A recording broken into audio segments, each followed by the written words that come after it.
welcome to the Public Sector I Heart You podcast. I am Michelle O'Neill. I am Principal Consultant for all things leadership and OD at West Midlands Employers. And today I am joined by the wonderful Heather Murray.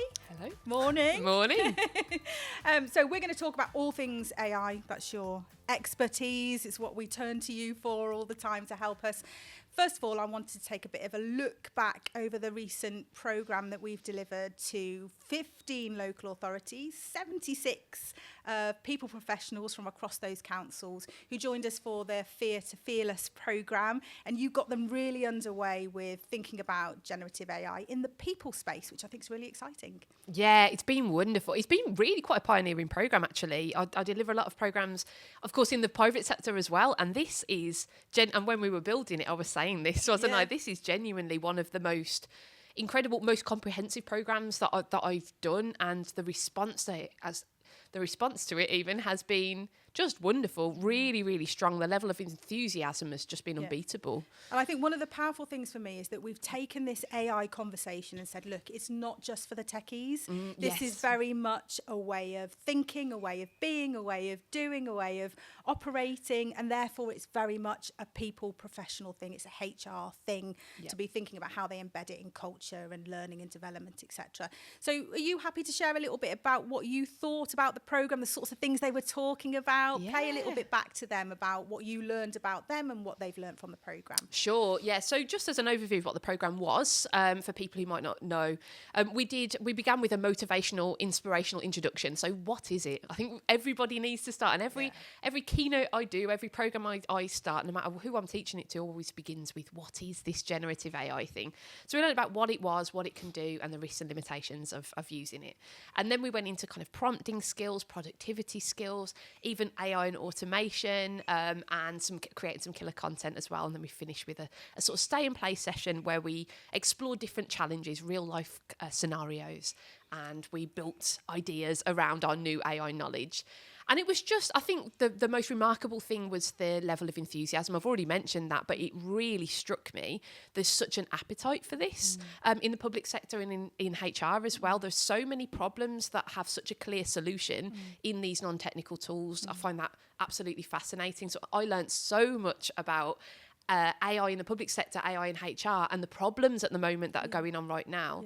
And also sort of age-old problems. So some things that came up, for example, was policies. The process of creating and giving out policies can be so much more improved with AI. So, for example, you join the onboarding process, you might get the health and safety policy, you might get the sickness and absence, those different policies, exactly. People don't read them. And we all agree that it's kind of a bit of a broken process, but something that's just been that way for a long time and hadn't been addressed. And we thought, well, what if you can interact with those policies? And it sounds like building an interactive policy. It sounds so technical, doesn't it? You can do it in 10 minutes with Copilot, with a program that most people have access to now. I think that the ability to build is a really exciting thing because it's been the realm of the technical for a really long time. So I think people being able to come up with their very own personal ideas and then create them, bring them to life and in exactly the way that they want them to come to life is a really, really exciting thing too. There's a lot of opportunity there too. But balancing that, there was an awful lot of frustration and friction. There's something called shadow AI, which is the unsanctioned use of AI tools in the workplace. And I think there's a lot of councils that were very restrictive with their tools, or they have a blanket ban, which I was really surprised to see.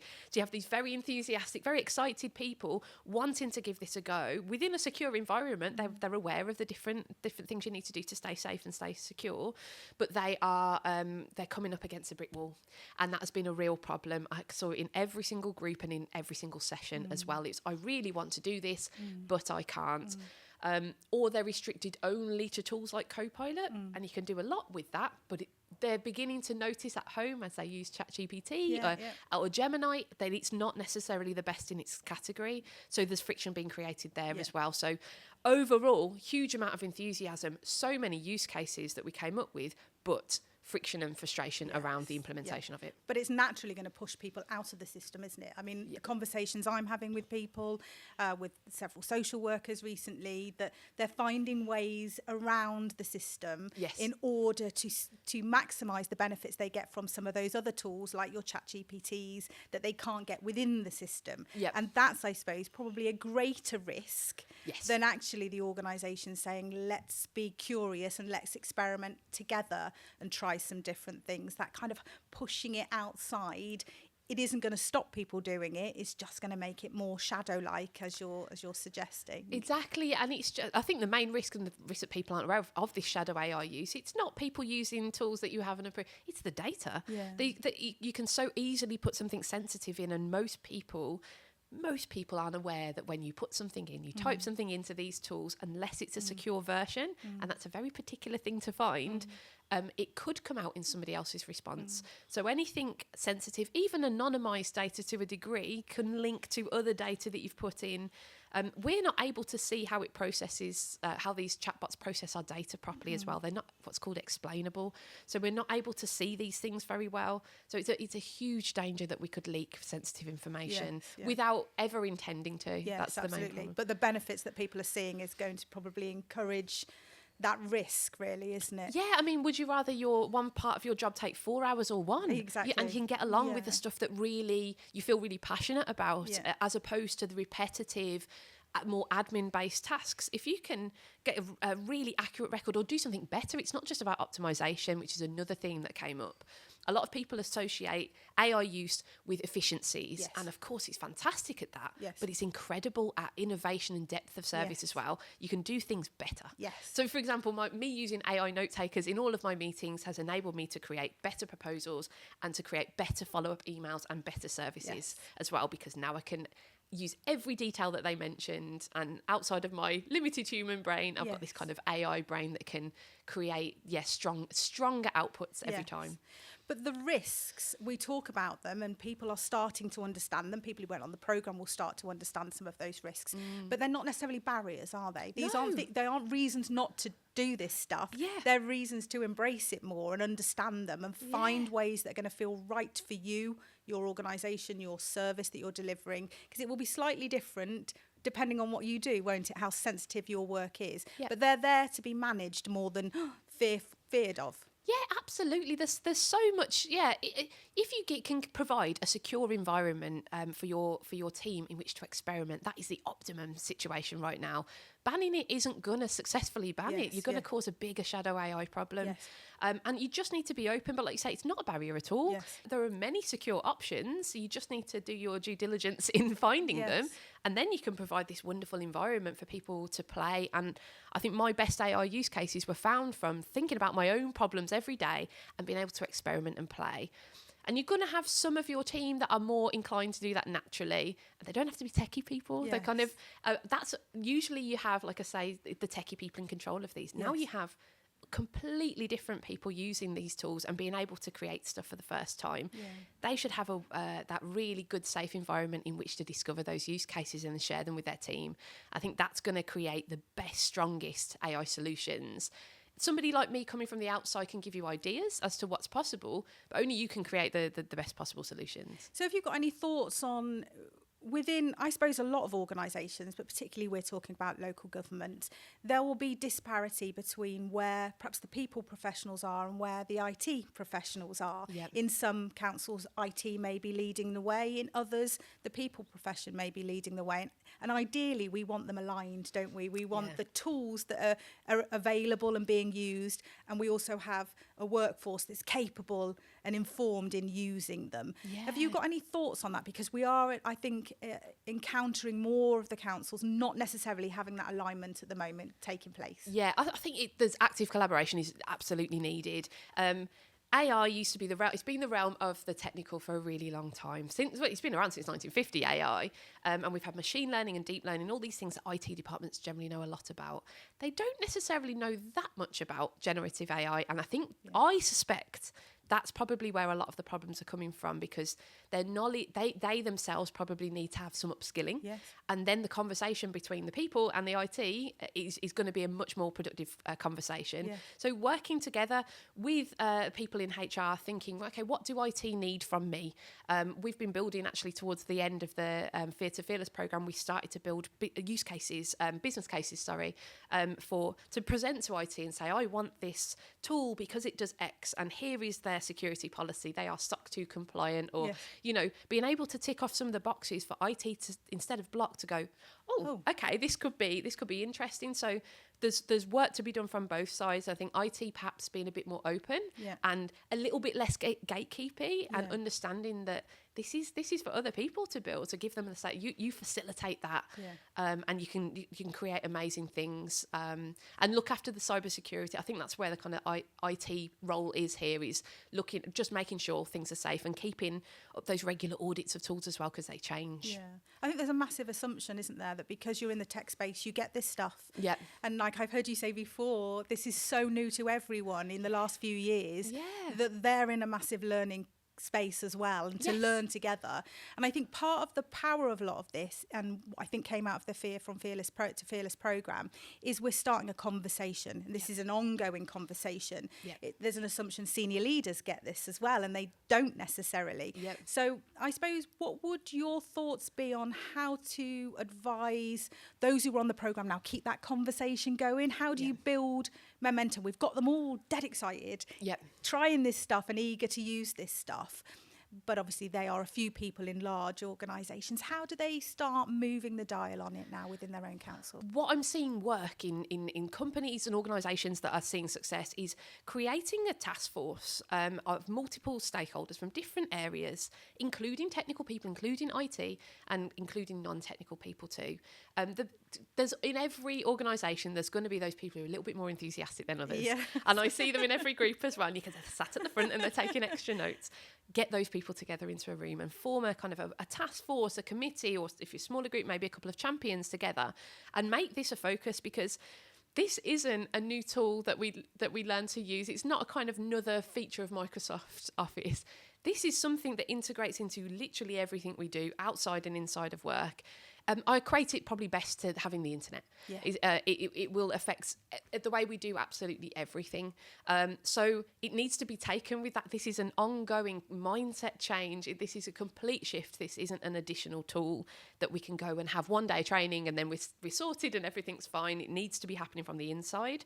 So forming that task force to embrace all of that enthusiasm would absolutely be the best thing. And that's where you can start to have those conversations with IT about, like, what do you need from us? This is what we need from you. And start to have put it as a really high priority thing, because this is going to solve a lot of the bigger problems. And get some young people on that task force. Absolutely. Those who are coming in completely digitally native to this. They just love it. It's natural for them. Get them help in the exploration is absolutely the way to go. Also, I think, people are discounting the people who are a couple of years away from retirement, maybe, who might be just thinking, nope, why should I learn this new thing? It's just an extra thing to learn. They're the people that have got golden information. And this is the type of information, this knowledge that we need to be feeding into AI to be able to kind of keep the circle going. We don't want, with their retirement, for that knowledge to disappear. And AI is a perfect vessel for that as well. So finding a way to get their interest, and it's a challenge at the moment. But if we can sort of download that knowledge from them and feed the new people coming in with that and build systems, that would be incredible. I love that idea of kind of succession planning, that AI could be some sort of vessel for that. We've grappled with this for years. How do we not lose the intelligence that goes with anybody who leaves an organisation, but particularly those who've been doing it for a long time? So love that idea. One of the things that stands out for me is that we get people really, really excited, because this stuff, when you look at it, it's exciting, isn't it, Heather? But what we don't want to do is be completely dazzled by just the tools. And I think particularly in the public sector, we need to be really intentional about it and understand, what is it we want to do? What do we want to improve? What do we want to make better? So, and I'm keen for people to be having conversations around what's their purpose in using it. Have you experienced that in other organisations, or are people generally chasing the jazzy dazzle tools? Yeah, I think I've not seen enough of that. It's like in our nature, we're all kind of magpies, aren't we? The new shiny thing, oh, that's exciting, because these tools are doing things we've never seen before. Yes. You can't help but go, wow, what's that? Oh, I want a little bit of that. That would make life a bit easier.